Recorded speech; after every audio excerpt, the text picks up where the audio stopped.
take the roll silently? Oh, thank you. The clerk will call the roll, silent roll call. Can we have Sharon lead us in the pledge? Allegiance to the flag of the United States of America and to the republic for which it stands, one nation, under God, indivisible, with liberty and justice for all. First item on the agenda is approval of the P&Z and Board of Adjustment meeting minutes. Can I have a motion? I so move.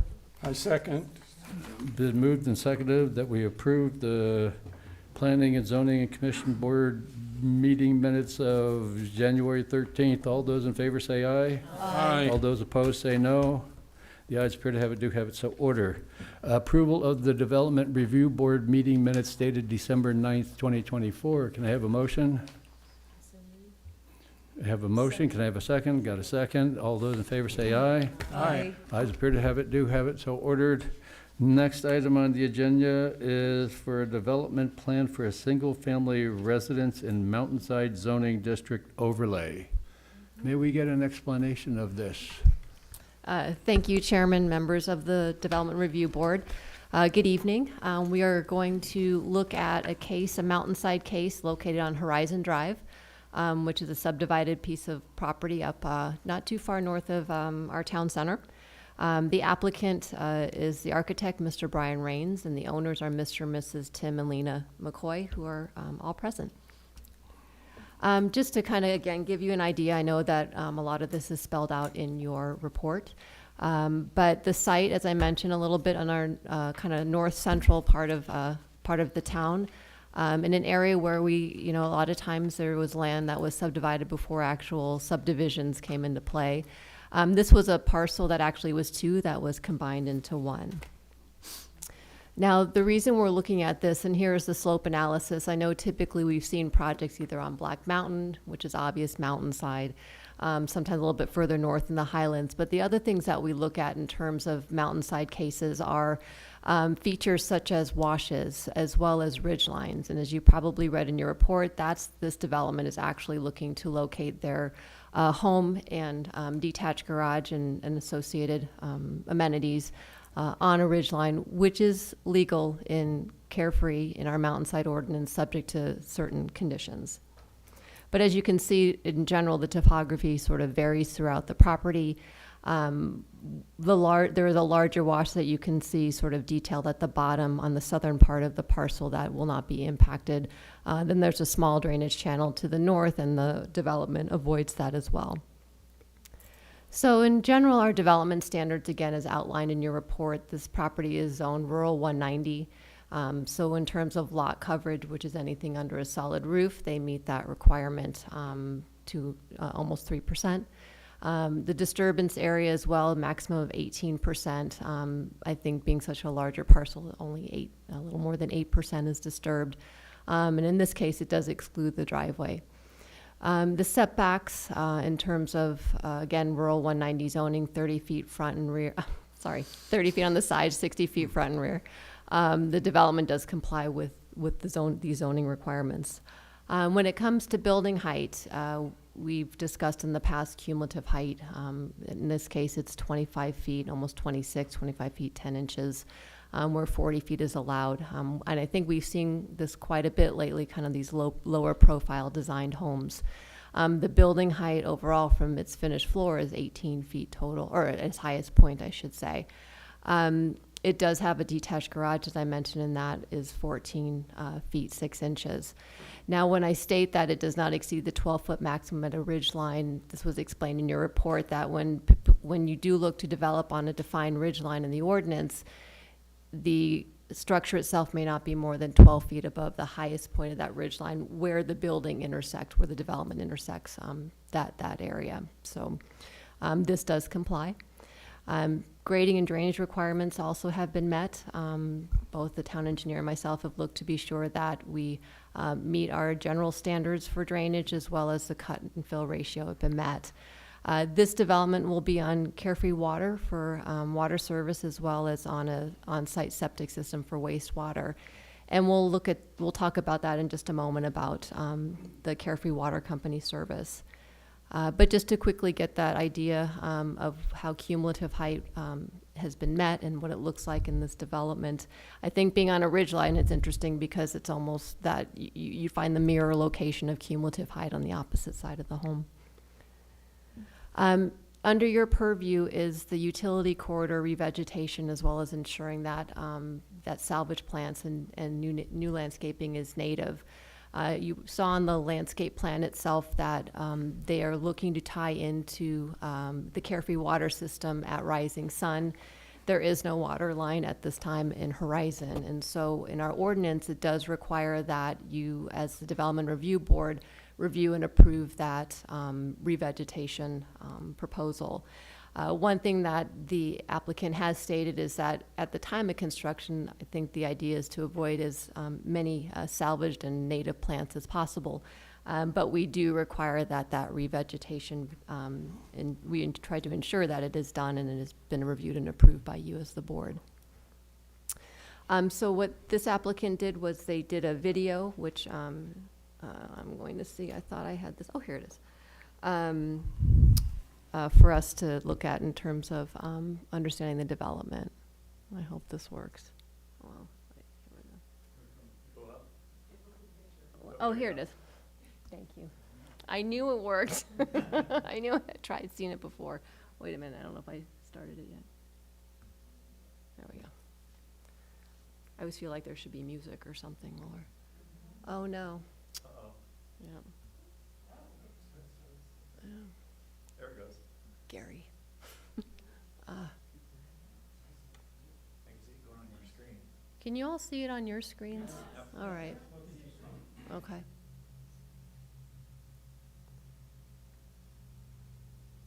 I don't think it's the file. I think it's our system. I'm sorry.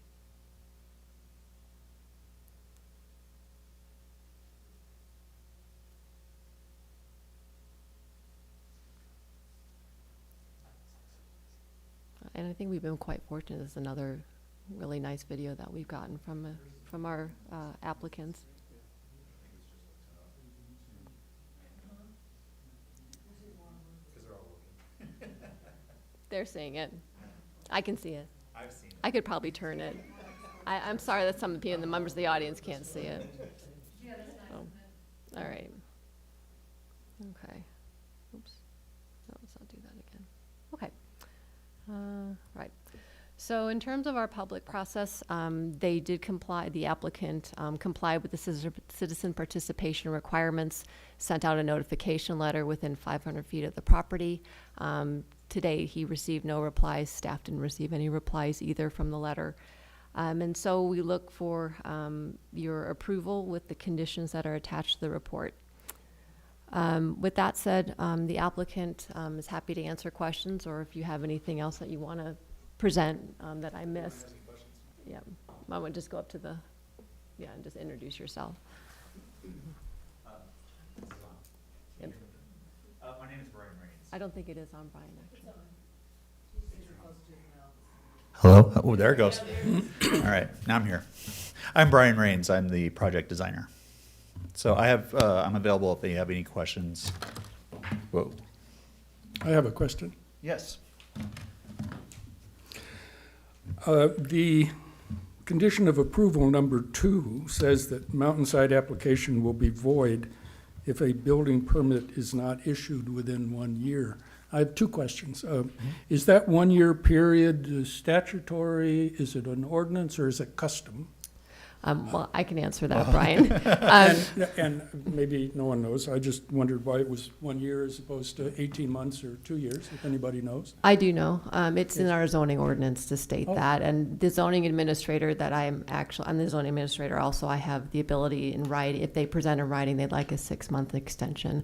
I think the idea behind that in the ordinance, and I think that's the same for variances, is the fact that you just, the point is we've gone through a process. There's an expectation to develop.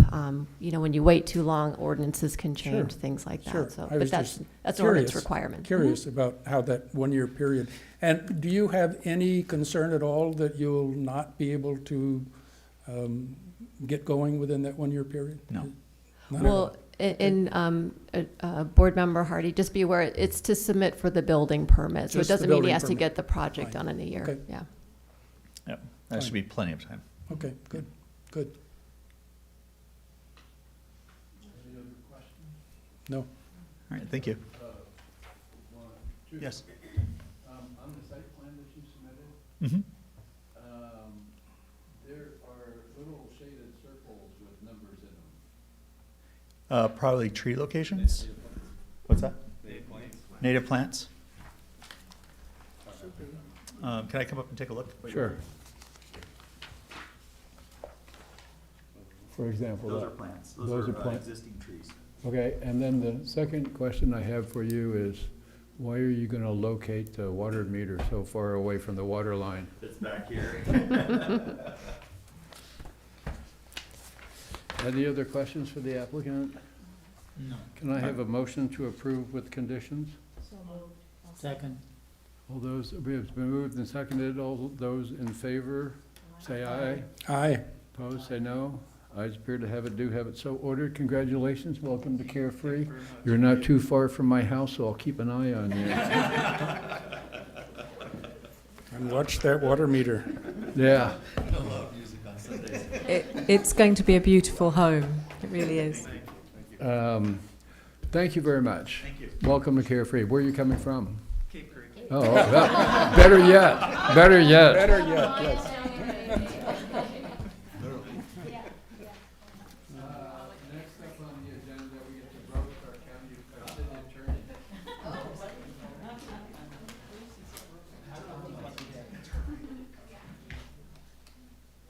So we're going to have a presentation on the open meeting law and on Robert's Rules of Order. Robert's Rules of Order. Stacy is. Can you guys, commission, can you see the presentation or is it only me? No, we have it on our screen. Okay. Okay. I haven't seen what it, have you seen when it does this? Say again? It's usually the, It's still on it's usually Stacy's. the resolution. If your resolution is higher than the TVs, it doesn't like to, so I mean, he'd have to change his computer settings. It's still Stacy's computer. It's my computer. Then his presentation might have different resolution. Our screen says open meeting law and running a meeting. I hate to turn Perfect. this off and turn them back. Should I turn the screens off? Well, We're going you're to the the settings technology to guy. I see. mean, I don't wanna screw it up. There you go. It's working fine on the show. Oh. There's one. We're good.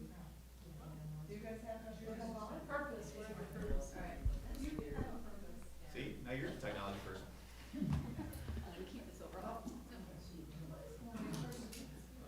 Okay, well, I suppose we'll just get started.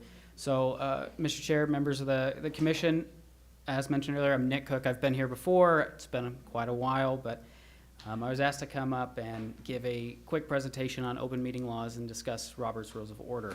We'll start with open meeting law because that's, to me, a little bit more important. The purpose of open meeting law is to provide public access to the business of the town. ARS 38431, all meetings of a public body shall be public meetings, and all persons so desiring shall be allowed to attend and listen to the deliberations and proceedings, and all legal action of public body shall occur during a public meeting. One little tidbit, the open meeting law does not provide the public the right to participate inherently, but they do have the right to be present, to record, to audio or video record. Now, for planning and zoning, they do have a right to participate during rezonings. If there's a public hearing, they absolutely have the right to participate. Or if there's a call to the public that is listed on the agenda, they have the right to speak then as well. Or if the chair wants to recognize people to speak on agenda items, certainly they have the right to then as well. And if anyone has any questions when we're going through, stop me, yell at me, throw something at me. We'll stop and just get close enough to where I notice. So, open meeting law applies to all public bodies. For the town's sake, it will apply to town council, town boards, town commissions, subcommittees of the town council, finance committee, being one of them.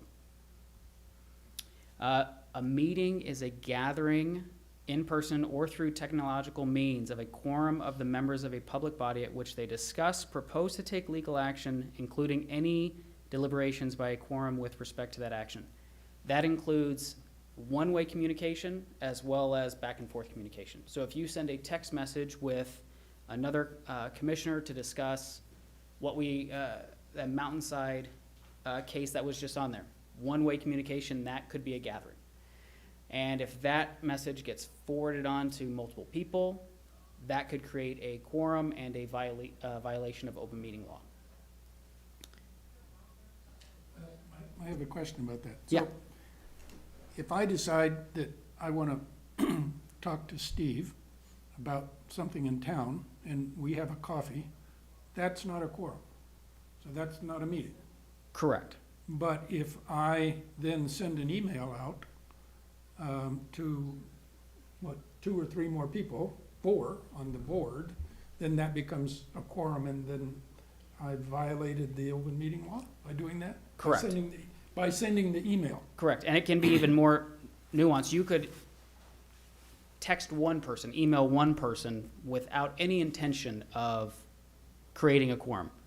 That one person could then forward your email on to 2 more people. Oh, And you now know how people are thinking, you now know how people are likely to vote, and that's something that should happen in public.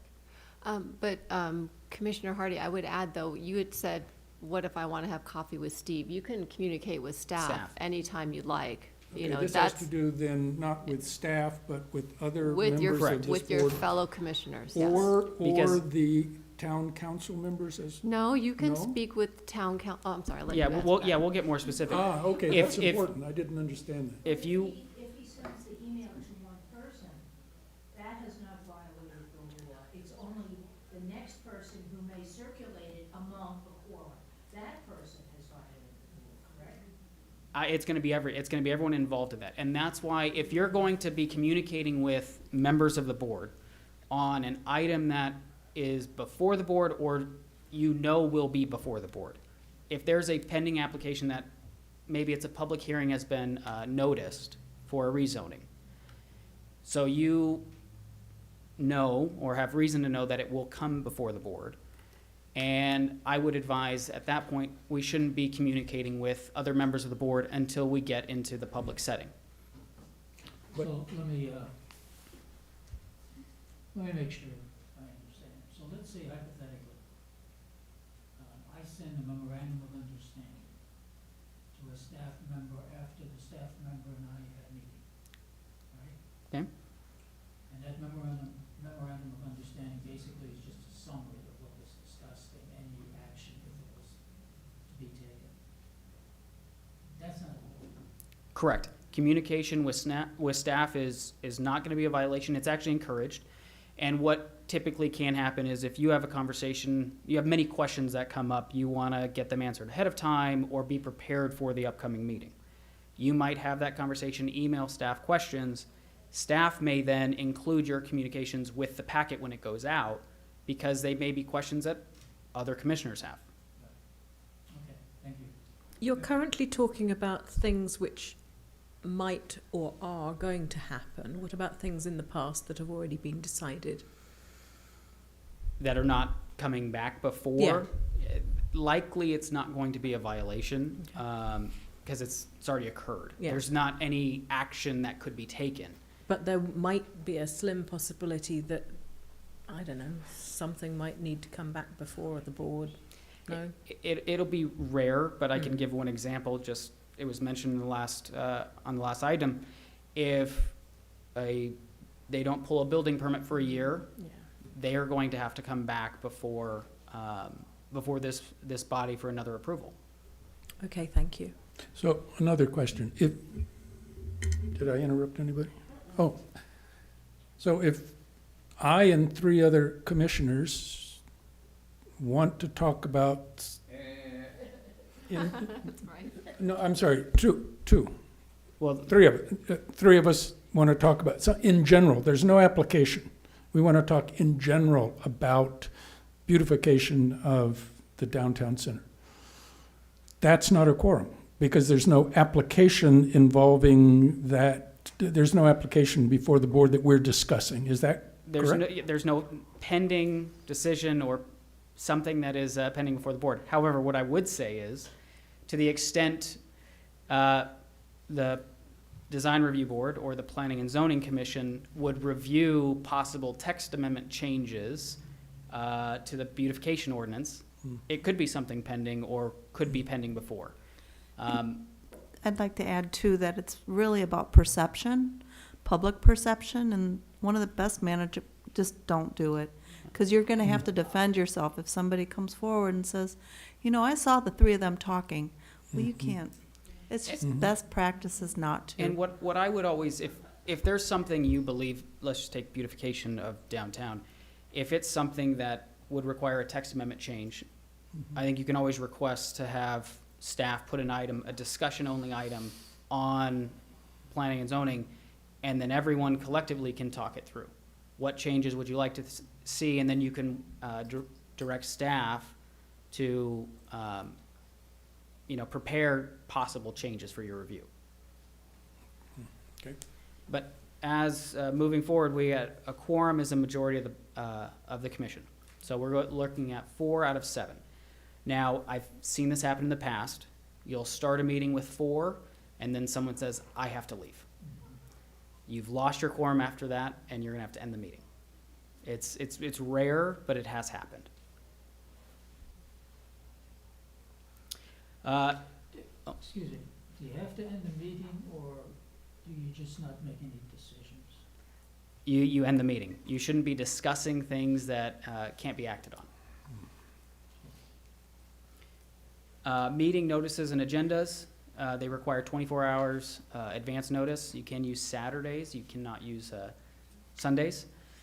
The contents, the body, date, time, and place, the items to be discussed, considered, or decided, and then a reasonable description to inform the public what is to occur. If an item says discussion but doesn't mention or hint at the possibility that there's action, we can't take a vote. We can discuss it, we just have to move forward. If you want to vote on that item, you can direct staff to put it back on for action. Oh, and here we go. Communications. Permitted with staff for clarification. Should not include other members of the public body in that communication. We can't request staff to poll other members of P&Z to kind of get an idea of where this vote will likely lead. We touched on the last 2 items, but separate serial discussions with the majority is would be a violation. That includes emails, text messages, tweets, anything that could be used to circumvent OML. Does not matter if it's a personal account, personal cell phone, if it's being, and this is a side, not directly for open meeting, but more of an Arizona public records law. If you communicate about public business, whether it's on a private device or using a private account, it should be maintained. It can't necessarily be deleted. It possibly can, but I would advise you to maintain it, and then you can always ask us or staff to let you know if it should be sent to the clerk's office for record retention. Another part of open meeting laws is executive sessions. It's a meeting either with the attorney or staff to discuss an agendized item. It's not with members of the public. It's only with those designated members necessary to carry out the intent of the executive session. There can be no voting in executive session, and similar with earlier, you can't poll. We can't say, well, what are we thinking? Are we thinking we're going to vote yes? Are we thinking we're going to vote no? We can discuss it, but then we need to get back into the public setting to vote on it. most, I think they all do now, all of our planning and zoning, DRB, agendas contain very generic language that say the board reserves the right to go into an executive session on any of the items listed. So if you're in the middle of discussing, let's take the last item, for example, a permit for a residential house, and you have a legal question, I want to know if I can add an additional stipulation, I'm not sure if we legally can or not, you can always vote to go into an executive session. If it's something, you know, specific, staff might put an executive session on separately from that generic executive session item. So do we have to have you here to get legal advice through an executive session? If you're looking for legal advice, yeah, you'd need the town attorney. If you were to vote to go in, Stacy has my cell phone. She can, Speed dial. yeah, speed dial number 911, something like that. She can call and we can hold an executive session. But if there's something ahead of time, and that's why I advise you always to reach out to staff, I have issues or I have concerns, I think this is going to come up. We can then agendize it ahead of time, and we can plan on, you know, me being here in person or Dennis being here in person, so we can talk about it. Most important thing for executive sessions, everything that's said in there is confidential. Every time you go into an executive session, you're supposed to be advised that everything inside is confidential. You cannot share it with anyone else that's not been in that executive session.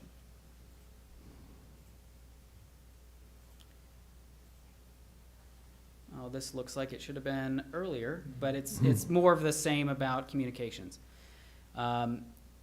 We've had it quite a few times with other municipalities in Arizona where they use, well, it's just Facebook Messenger.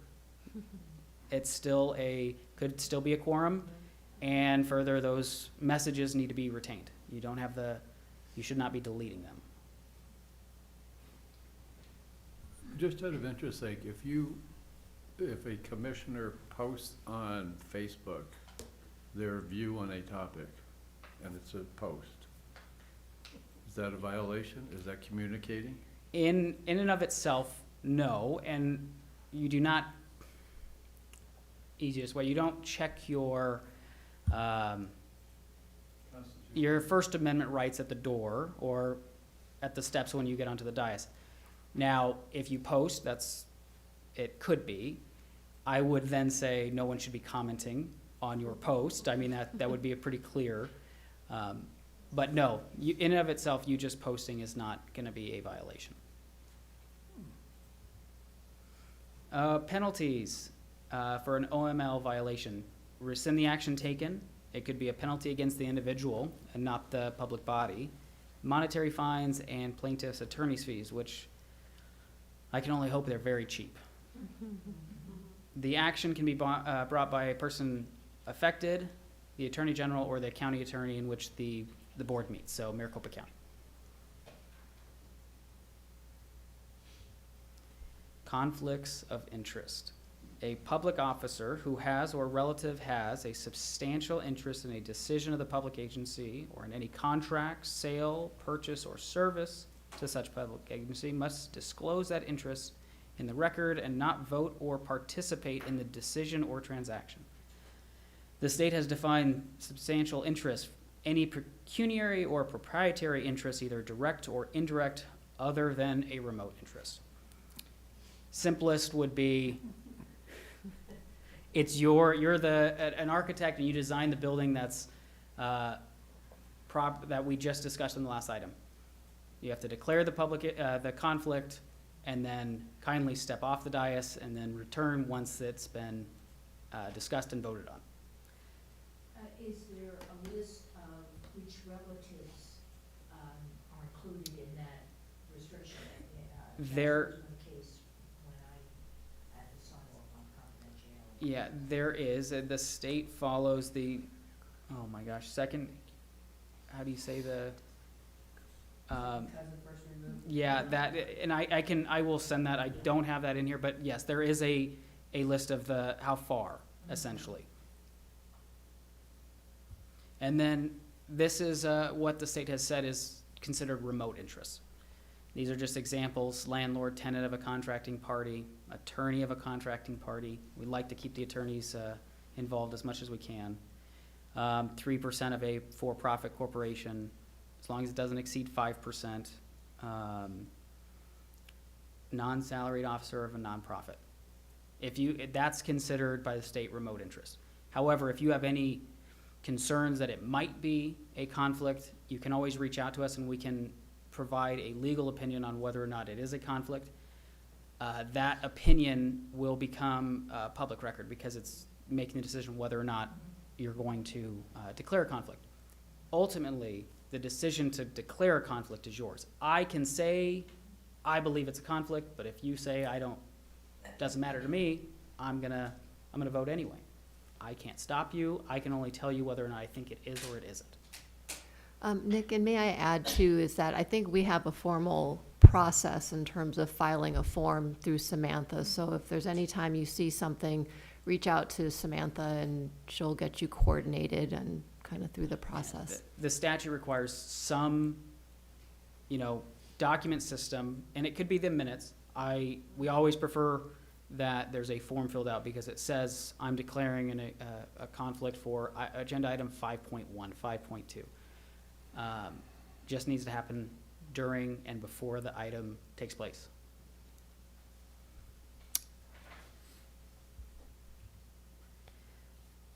As we just went over, disclose, don't discuss. You're not counted in for the purpose of quorum. And then leave the dais, it'll be recorded, and then, as I mentioned, if you have any questions, you can always ask us. For conflict of interest violations, the contracts that were entered into or actions taken are voidable. Again, more lawsuits possibly and attorney's fees and costs. It could lead to removal from the commission and possible criminal charges depending on knowingly or unknowingly. As always, when in doubt, keep us employed, reach out, and let us know if you have any questions or concerns. And with that, I know if there's any questions on open meeting law, happy to answer.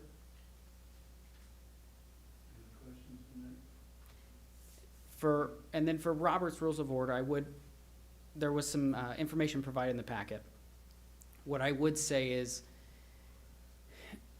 the town follows Robert's Rules as a guideline for proper motions, how to move in second. We like to keep it as straightforward as possible because if we start bifurcating motions and splitting and doing this, the public will get confused. It'll be difficult to record with the minutes. We typically prefer motion second, as I witnessed earlier today, motion second. We do, if there's amendments to motions, those can be accomplished. We usually just require that both the person that made the motion and who made the second agree with that. Otherwise, you can't amend that motion. Say that again. If someone looks to amend a motion that was already moved and seconded and during discussion, well, I'd like to add this additional stipulation. Because it's already been moved and seconded, we typically follow, you need the consent of the moving party and the party that seconded that motion. Otherwise, vote on the motion. If it fails, you can make the new motion with that stipulation that was requested. That's not, I know that is not a strict that is Robert's not rules, but Robert's rules. it is easy to follow for the public. It is easy to follow for minutes. And that's why the town follows Robert's rules as guidelines. Well, the proper, excuse me, but it seems to me that the proper way to discuss an item is that it has to be moved before it can be discussed. And it can, and some cities do. And That's what Robert's rule Yeah. says. I understand. Okay, you acknowledge that. I understand that Robert's rules says that in order to even discuss You have to move it it. before you can discuss it. Yeah, correct, And seconded, correct, and Moved then and seconded, discussion, yes. yeah. correct, Before you can discuss it. correct. And But then you you can also say, I move that we strike the third paragraph, or whatever. Correct. That's an amendment that that's the current question that has to be disposed of before you can get back to the first question. Correct. And the reason why we kind of, I said it the way I do, is you're already losing some of the public. And that's what we found, is the more times that you say, I want to, in addition to the motion to approve as, presented by staff and with the stipulations in the staff report, strike number 3, move, vote, second. We would just prefer that all be in one motion. The item can be discussed already because it's on the agenda. It's already on the agenda for discussion and action. Open meeting law says you can discuss it if it's agendized. It's agendized for discussion. Same with this item. It was agendized for presentation and discussion. There's no vote that should take place to even discuss this because it's not agendized for a vote. Okay, I'm confused. That's not. So difficult. discussion, So let me tell you, because I sit on other boards, okay? So the way I've been taught under Robert's rules is individual makes a motion. Mhm. The motion is second. Mhm. Then the chairman calls for discussion. And you have the discussion, and let's say as part of that discussion, somebody brings up something that requires an amendment to the original motion. My understanding is at that point, the original motion has to be voted upon and passed, and then subsequently, you have the amendment and you vote on the amendment, and then, somebody either moves to second it or not. Now, is that an incorrect understanding? I'm not saying that that is not what Robert's Rules requires. Okay. I know that it does. Robert's Rules, for example, for this item that the item for this presentation would require a move and a second to discuss it, for me to start presenting. No, Because potentially you could say, we don't want to move, we don't want to discuss it. I disagree because it's an item for discussion only. It's not going to have any action taken on it. So what would the motion be for discussion? I move And- that we have a discussion. And that's my point. And is then there we should- vote on, we have a discussion. It's agendized already. Open meeting law just requires that it be agendized for discussion and action, or discussion or action. So there's no, I understand that Robert's Rule says motion second to even discuss the item. But Right. then if everyone wants to make another motion, it's going to be difficult for the public to follow, for minutes to follow, that we're striking this line, striking this line. But let's just say that, in the case that we had tonight, that the 9th condition, I disagree with. Okay, so if somebody moves and says, I move that we approve, it gets seconded. Then during the discussion, I say, I disagree with the 9th condition, whatever that is. What you're saying is that the board has to vote no on the original motion in order to have another motion that says, I move that we approve this with only 8 of the 9 conditions. What I said is, if you can vote, you can say, I like this motion minus the 9th. I would request that we remove the 9th. And if you can get the person that made the original motion and the one that made the second to agree with you, then their motion could be amended to say, Yeah, and if they disagree, then I would think you have to vote on it because you have a motion and a second. If you vote it down, then you can Yeah, make the but that's motion to only- approve and the second but without Robert's the 9th. rules allows 2 degrees of amendment. The first to move it, the second to amend it. So you'd be in that same situation. No, because I could move the amendment to that we drop the 9th condition. That fails, then we're back on the original motion. Correct. Or that passes, then the original motion is therefore amended to say it only has 8 of 9 conditions. But we're in the same situation then, though. Because Why? I'm just saying, if you want to amend that motion, get the approval of the first and the second. If you don't, then vote on it. You have a motion and a second on the table. Yeah, but I can amend that motion. Mr. Chair, ultimately, if you want to run that meeting like that, I would just say, make it as clear and concise when you're saying, and you did it earlier, there's been a motion and a second for approval of case, whatever the case number 612, is. Whatever. Yeah.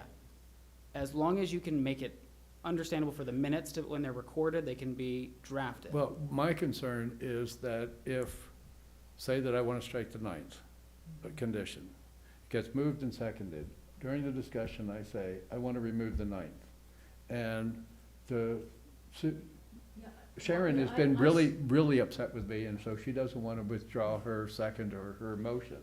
So my only recourse is to fail the motion. Okay, so now the public's out there saying, well, they just killed it. And then, but then you make another motion, isn't that a move to reconsider?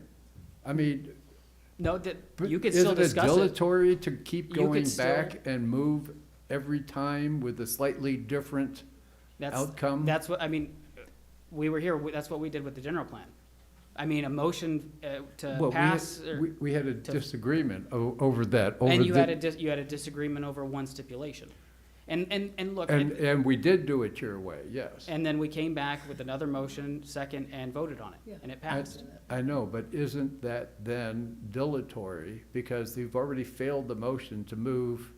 See, somebody out there says, oh, yeah. You failed to approve the permit or the variance or whatever the hell it is, the main motion. You failed it.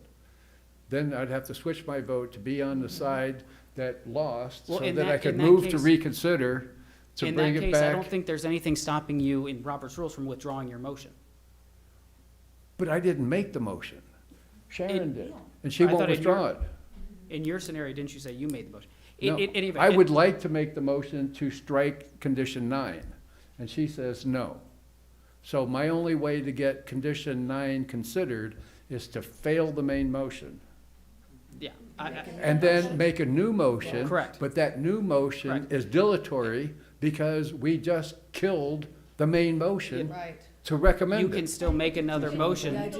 Differently. What? Supposing, Mary made the motion, Okay. and you seconded it, and then I said strike 9. But you and Mary don't agree, that gives you superpowers over the rest of the commissioners, because the rest of the commissioners don't get to agree or disagree on striking 9. Right. Only the people who made the motion and I seconded it. agree with you. And I don't think that, I think we need to have the whole board weigh in on the Before. amendment, not That's- just the people who moved and seconded. But that could be done in the discussion point. Right.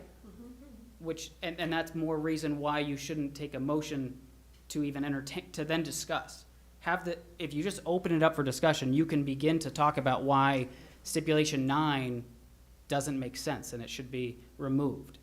If you make the motion to approve and to second, and then you're back into this. There are two fundamental points in Robert's rules. One is the chairman controls the meeting. You can't speak unless you're recognized by the chair. You have to stand up, which we can dispense with. But the second is, in order to discuss anything, you have to have a question before the body. The question before the body is what's agendized. And that's what I would say is it's agendized for discussion and action. You can discuss it, you can discuss why staff put number 9 in and it's a mistake.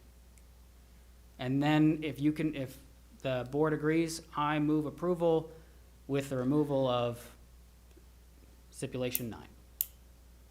Well, we can go- Robert's we can- rules also allows for secret ballots, not really allowed in Arizona. There's many things in Robert's rules we wouldn't follow. We use it as a guideline, as a basis, and if, again, like you pointed out, the chair runs the meeting. If you think it's the best way to move forward, all I would say again, if you need me to stand up, I will stand up. All I would say is make it very clear when you're making motions and identifying the motion was made, the second is this, and this is what we're voting on, so that there's no confusion, one, amongst the public, but also the board. My concern about your approach, and I'm willing to be flexible on all of this, but my concern on your approach is that the public's gonna say, wait a minute, they just voted it down, and now they're bringing it back, with a slightly different twist. How many times can this go on all night? Well, I'm gonna move that we do the same thing without number 8, without number 7, without number 6, which would normally be all compacted in the discussion. And I think the public might say then, I don't know what got approved. Right. They removed Well- 2, 9, 8, and 1.5. And that's the job of the chairman, to restate the motion so that everybody understands what Which it is- is that they're Yeah. voting on. That's a lot of pressure on you, and if you want to take that pressure, I'm glad to give it to you. Well, I don't know if it's a matter of whether Peter wants to do that or not. From my interpretation, he has to do it. Well, he's supposed to say, what I just said is we don't follow, we're not going to say, here's Robert's rules, and if we missed item 1B, this, and the entire motion, the debate, it's all void. We're not saying that. We follow it as a baseline. Peter, can I jump in here? I think this is a wonderfully theological discussion. It's sort of like counting the number of angels that can dance on the head of a pin. But practically speaking, I sat in on a lot of boards for many, many years, and I don't remember ever, more than once or twice, having a discussion about this. And when there is a discussion, it's usually resolved pretty quickly. So I think this is all very theoretical, but I'm not sure it's very practical, and I think we should just move on, and if we have that problem, we'll deal with it at the time. Couldn't agree more. Absolutely. Do you have anything else? I have nothing else. If you have any other questions, happy to answer. You guys have my, you have my contact information, and if you Wait for your don't, next invitation. Yeah. is it an invitation or is it a? If you don't have my contact information, Stacy can get it out to you, so you can ask any questions you have. We were just warming up with you. Can't you stay for a while? Whatever you need. Oh, yes, go away. Agenda item number 5 is discussion of possible action on potential changes to the regular meeting start time and expectations for receiving the agenda packet. And I'll just make a statement on, I just wanted to bring in front of people, we have had in the past where when we start at 5 o'clock and we have a discussion, it can go on to 7 o'clock and whatever. And some people are concerned that 5 o'clock is too early to eat dinner before you get here, and 7:30 is too late to eat dinner when you get here. There were people that had that concern. That's right. There is also a concern that perhaps if we have some items in the agenda, that to get them Thursday or Friday doesn't really leave us enough time to spend to look at that. So I am just throwing it out. I would make a motion, but that would be out of order.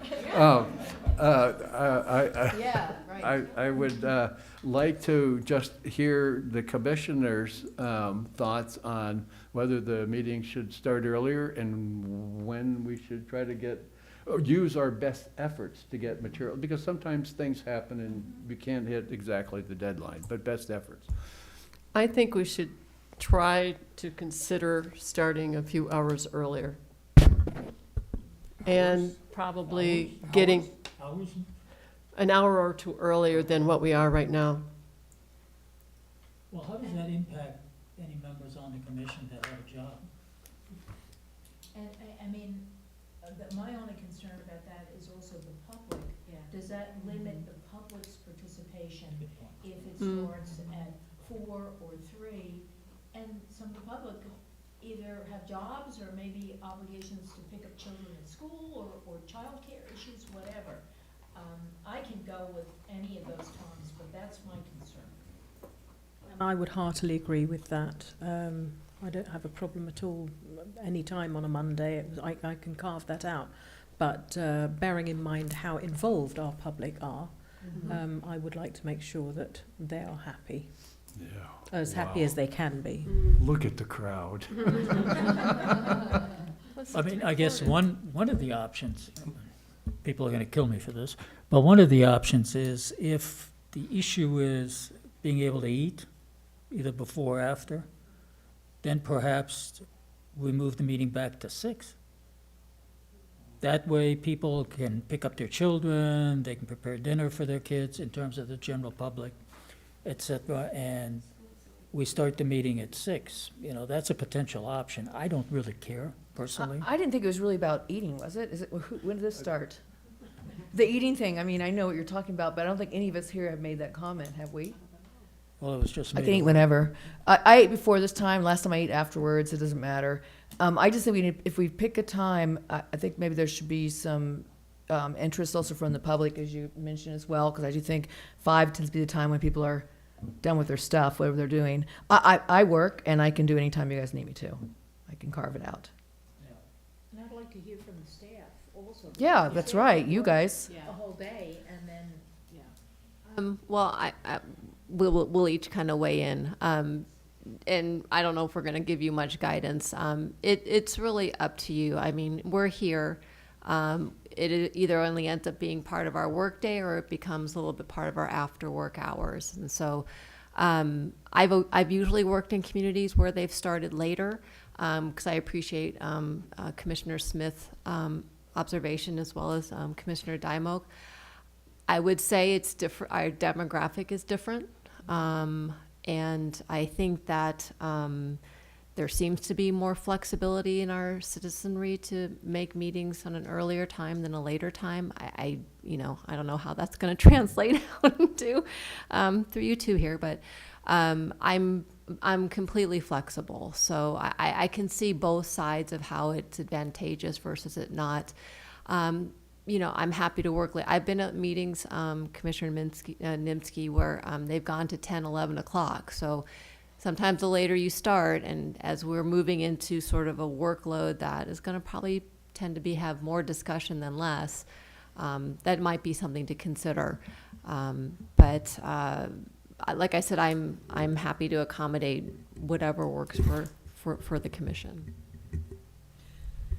I couldn't agree more, and I also think that the later the meetings get, we start to lose, you're tired. And I think there was great participation during the general plan when we had the work sessions during the day. There were a lot of people that came.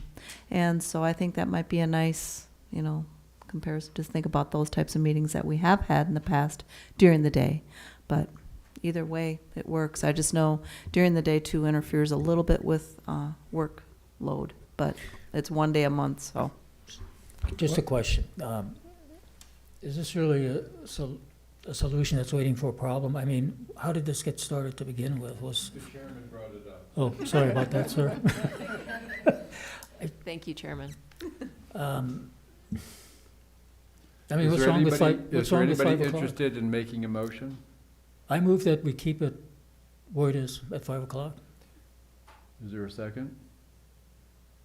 Motion died for lack of second. I guess. Is there any other motion? I move that we start the meetings at 4 o'clock. Is there a second? I'll second it. I'll second that. It's been moved and seconded that the meeting start at 4 o'clock. All those in favor say Oh, aye. wait, we have Wait. to have a discussion. Well, see, Motion? no, now, wait a Motion, minute. We just second, had our discussion. discussion. Well, no. Yes. We just went through this. Oh, And the chairman says that, right? Yes, you Okay. say that you want. And Mr. Chair, you did say that earlier in the meeting. When you have a motion to discuss. Anyway, go ahead. If any discussion no, of the motion? No? well, all I would say is that no one else cares about dinner time, but I certainly do. So I think 4 o'clock is great, because that means hopefully we'll be out of here at a little earlier time for dinner. The only, and again, I don't care whether it's 4, 3, 2, 1, or 7. The only issue potentially that we might run into is if we get pushback from the public that says at 4 o'clock, I'm not able to come. And I would like to come. And, that's potentially a risk. That, Well, we here's have. the thing, you can always change it back. Yeah, I mean, I Exactly. think, Yeah, it let's give it a could be try. more of an experiment. Yeah, Mr. Chair, you could always direct staff to put this agenda item back on in 6 months, a year, to see how it's going, if there's been a drop-off in participation. Or you would certainly know as well. If there would be a drop-off in participation, that would be tragic. could we? Thank you for coming. Could we put a note in the newsletter that goes out to the town that highlights highlighting the change and asking for any comments. Oh, I wouldn't suggest comments. That just Yeah, encourages wackos to go off. Samantha, what time were the sessions for the public? Were they during the day? They were like 2 or 3 o'clock? What time were I'd they? have to look back at past. But I'd they have to were, check past agendas, but they early. were during the day. Yeah, I thought Yeah. they were like 3 or something for some reason. And the Never meetings are coming. also, you can watch via live Yeah. stream too, if you're That's unable true. to attend. And they're It's recorded. not- Yeah, they're very open and so. And what time are the budget meetings? They're about 2. And Well, I like the 4 o'clock time. I like 4. I suggest we try it. You calling for the question? Well, I already seconded it. I'm just. No, you can call for the question. Oh. Well, why would I call for the question? So we Okay, vote. all right. Okay, so do I say, let's vote on it? You say, I call for the question. Oh, I call for the question. Oh, the question's been called. The motion before the body is to move the time to 4 o'clock. All those in favor say aye. Aye. Those opposed say nay. Ayes appears to have it, do have it, so ordered. Okay, thank you. Any discussion at all on when to get the materials? I think it would be very helpful to have them earlier. So, But I guess the staff's guidance on their timeframe, because I don't know how late, what your say any of the plans that you might have submitted, what is the deadline for you to get it? Because you can't get it to us until you get it. Right. Thank you, Commissioner Smith. What I would say to that is, I'm happy to provide the information to you sooner. I mean, what it means is it's kind of a trickle-down effect, though, to the applicant. And in most municipalities, there's pretty hard and fast deadlines to get information in to place yourself on an agenda. I always felt that in Carefree, because we're smaller, it's more intimate, a lot of times the projects aren't quite as complex. There's things that people just, applicants might, I might have noticed that they need to change something and they want to, as long as they get in by a certain period of time, I could still get my report done to you. What it would only mean is that we would have kind of a harder deadline for applicants to say that, I usually would need things 2 weeks ahead of, let's say 2 weeks, I would need 2 weeks to get you the information. I presume, Chairman Burns and I talked about this a little bit, maybe a week. You would like to have your packets a week ahead of time. I'm not sure you need them sooner than that. But, now that we have EDAB workshops, I get it. It would be nice to have that information sooner. There just might be a little bit of a growing pain with some of the development community that when we say, you miss the deadline, you're going to have to wait to the following month to be put on an agenda. So, I'm happy to, I don't have a problem, enforcing something like that, but that might be something that we'll run into. But I don't have an issue of getting it to you a week earlier. It sounds like I might have a flexibility of a day or two, so. any further discussion? Can I have a motion? I move that the deadline for submitting information to the commissioners is 1 week. Second. It's been approved, moved and seconded that the staff endeavor to try to get materials